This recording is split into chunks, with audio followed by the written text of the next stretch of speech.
আসসালামু আলাইকুম বন্ধুরা, আজকে সকালবেলা একটা ঘটনা ঘটে আমার সাথে। একজনের কাছে টাকা নিতে গেছি, তখন এই টাকার মধ্যে একটি 500 টাকার নোট আমি জাল টাকা পাই।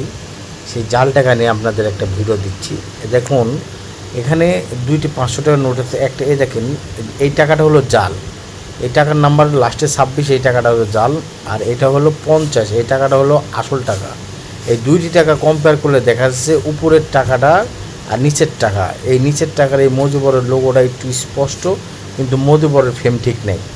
আর বাম সাইডে দেখেন মাথাতে, এই যে এই টাকার বাম সাইডে বাংলাদেশ ব্যাংকের চিহ্ন, এটা কিন্তু নকল টাকায় কিন্তু এই চিহ্নটা থাকবে না স্পষ্ট। এই দেখেন বাম সাইডে দেখেন, ওখানে কিন্তু কোনো চিহ্ন নাই।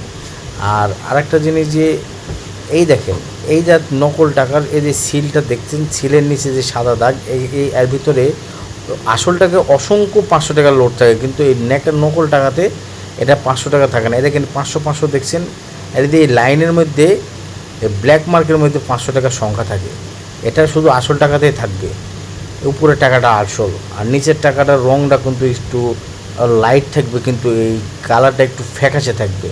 আর ওইটার আনলাইট থাকবে, ওইটার কালারটা 100% থাকবে না। আর এই লেখাগুলো দেখেন, রং একরকম থাকলেও কিন্তু আরেকটা জিনিস যে এই যে কর্নারে যে 500 টাকা থাকে, এটাই আসল টাকাতে চিকচিক করবে, এটা কিন্তু আসল টাকা।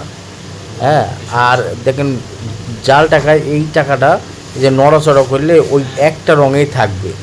তো এই জাল টাকা এবং আসল টাকা এখন বর্তমানে বাজারে প্রচুর পরিমাণে জাল টাকা, বিশেষ করে যারা গরুর ব্যবসা করে এই সব লোকের সাথে যদি লেনদেন করেন, একটু সাবধানে লেনদেন করবেন। কারণ এই টাকার জন্যই এত সংগ্রাম, এত পরিশ্রম, সব কিছু মিলে হবে।